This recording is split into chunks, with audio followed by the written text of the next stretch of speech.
తప్పు ఎవరిది, ఒప్పు ఎవరిది, అందులో మన పాత్ర ఎంతుంది? రండి ఏకమవుదాం. మనం నిర్వర్తించాల్సిన బాధ్యత ఏముంది? ఆదోని అభివృద్ధిలో భాగంగా మనం ఏం చేయాలి?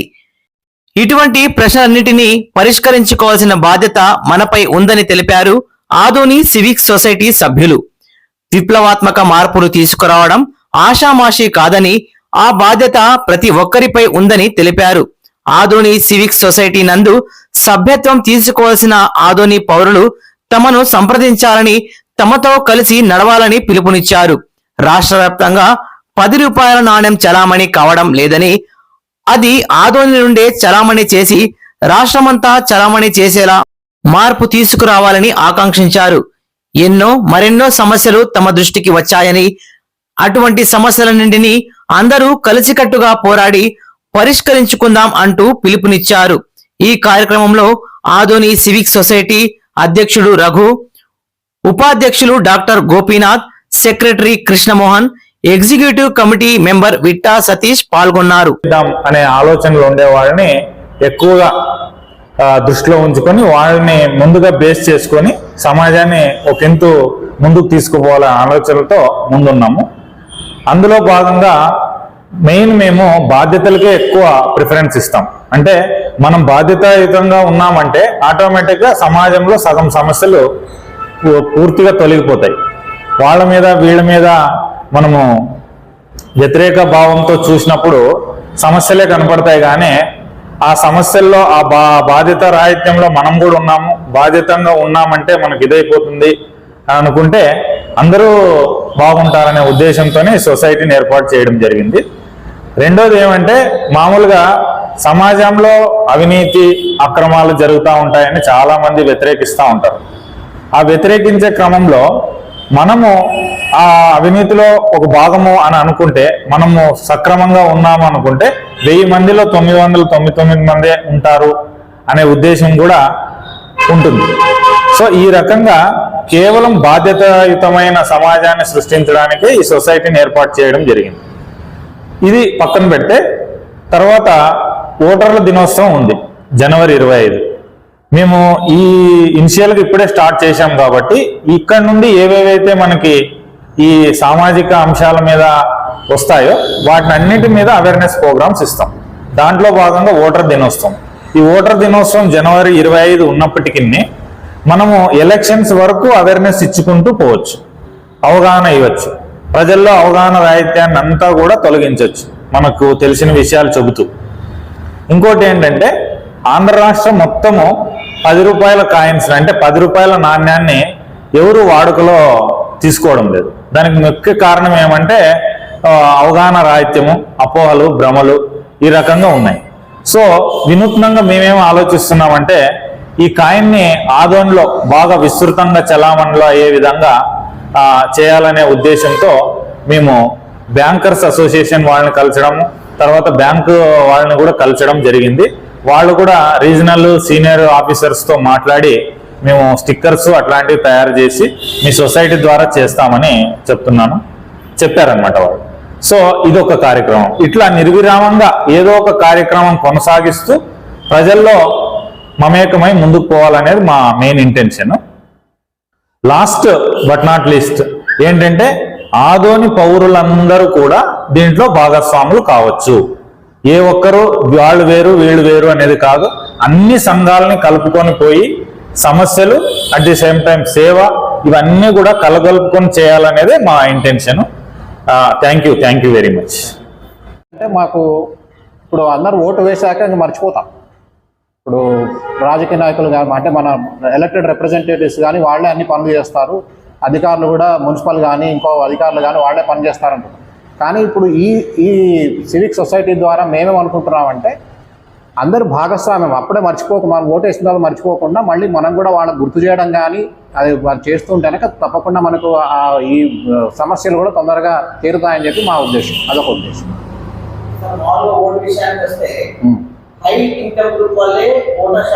తక్కువ ఉన్నది. అవును, దాంట్లో awareness as a Indian citizen గా అందరూ ముందుకు వచ్చి ఓటు వేయాలి. ఎస్పెషల్లీ ఎడ్యుకేటెడ్ వాళ్ళే ఓటు వేయాలి. కానీ వాళ్ళే ఓటు వేయడం, ఎక్కడైతే స్లమ్ ఏరియాస్ ఉన్నాయో వాళ్ళే ముందు వచ్చి ఓటు వేస్తారు. అవునవును. పోలింగ్ శాతం అక్కడే పెరుగుతుంది. మరి దీని పట్ల మీ సంస్థ ద్వారా ఏమైనా చర్యలు తీసుకోబోతున్నారా వాళ్ళు ఓటు వేయడానికి? అంటే బేసిక్గా అవేర్నెస్ కోసం చేస్తున్నాం. అవేర్నెస్ చేద్దాం. ఇప్పుడు అందరికి ఇప్పుడు ఈ స్కీమ్స్ ఇలాంటిదన్నీ మిస్అండర్స్టాండింగ్ కూడా ఉన్నది. గవర్నమెంట్ స్కీమ్స్ ఇవ్వాలి, అవసరమైన వాళ్ళకి స్కీమ్స్ ఇవ్వాలి. అలాగని చెప్పి మళ్ళీ ఇన్కమ్ ఉన్న వాళ్ళు మేము మాత్రం ట్యాక్స్ కడుతున్నాం, మా స్కీమ్స్ మాకు లేవు కానీ మేము ట్యాక్స్ కట్టాలనుకునే అది కూడా కరెక్ట్ కాదు.